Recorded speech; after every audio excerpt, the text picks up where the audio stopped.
Good morning, ladies, and welcome back to the Real WWE Women Wednesday Evangelism. We've had lots of public holidays and everybody took some breaks, spent time with family and friends in remembrance of the sacrifice of Jesus Christ. So in saying that, we're going to move forward with the woman in the Bible, and this woman is found in Luke 7, verse 36 to 50. So God's purpose for the woman who lived a sinful life. Now, all of us stand in judgment of ourselves, and we don't change because we feel that we are trapped there where we're at. But I want you to listen carefully to what I'm telling you today. This woman, though unnamed and labeled by society as sinful, had a divine appointment with grace. Her story reveals key purposes. So firstly, to demonstrate radical forgiveness.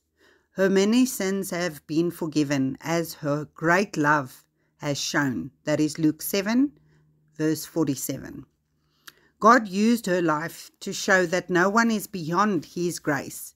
Her past did not disqualify her. It set the stage for a powerful testimony of mercy. Her forgiveness became a public display of the depth of God's love. Now think of yourself and the worst thing you've ever done. And I want you to lay that at the cross today and ask God to forgive you, because your forgiveness doesn't come from the world, it comes from Jesus. Number 2, to model deep personal worship. She poured out expensive perfume, washed Jesus' feet with her tears, and dried them with her hair. Her worship was intimate, humble, and wholehearted. This was a picture of what it looks like to value Jesus above all. Now, if you know the history of those times, firstly, the most expensive perfumes were meant for royalty, and remember, not everybody believed that Jesus was the Messiah, and a woman had to cover her hair. And this woman uncovered her hair and used it to dry Jesus' feet. Now, it might not sound major, but in those days it was shameful if a woman did that.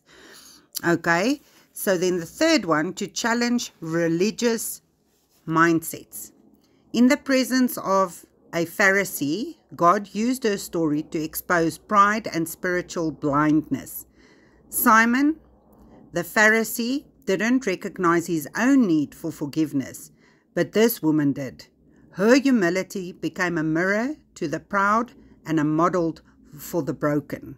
Okay? So that just shows us once again that we must stop listening to the naysayers out there and the people that speak condemnation over our lives, because our power comes from Jesus Christ. Number 4, to highlight faith as the path to peace. Your faith has saved you. Go in peace. That is Luke 7, verse 50. God's purpose was not just to forgive her, but to restore her identity and send her forward in peace and purpose.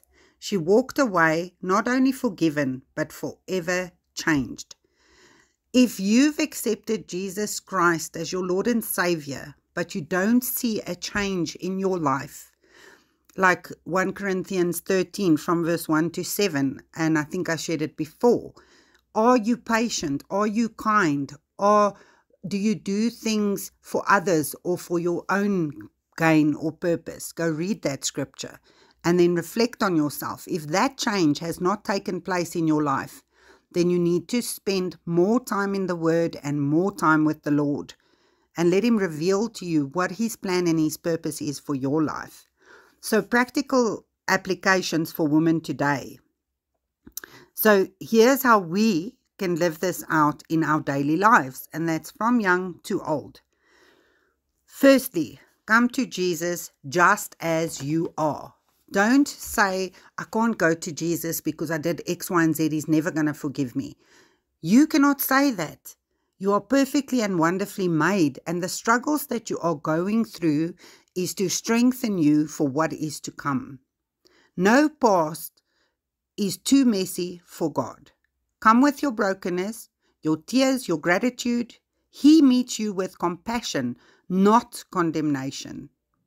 Number 2, let your life be a response of love. Like the woman, we can let our love and gratitude overflow in worship, in service, in generosity. We don't love to earn forgiveness. We love because we are forgiven. What was all these public holidays about? It was about Jesus dying a cruel, bloody death on the cross for our sins. And then it was followed by the power of the resurrection. The power of the resurrection. I need that to sink in for a moment. Point number 3, don't let shame silence you. This woman walked into a room full of judgment and still knelt at Jesus' feet. Be bold in your pursuit of Christ. He is your safe place. Number 4, practice humble faith. Faith opens the door to healing, peace, and transformation. You don't need perfect performance. Just a heart that believes. That's all you need. Faith as small as a mustard seed. Number 5, forgive others as you've been forgiven. And I need to state this again. Forgive others as you have been forgiven. Who do you think you are to walk around with unforgiveness? You think your life is bad and people have done horrible things to you.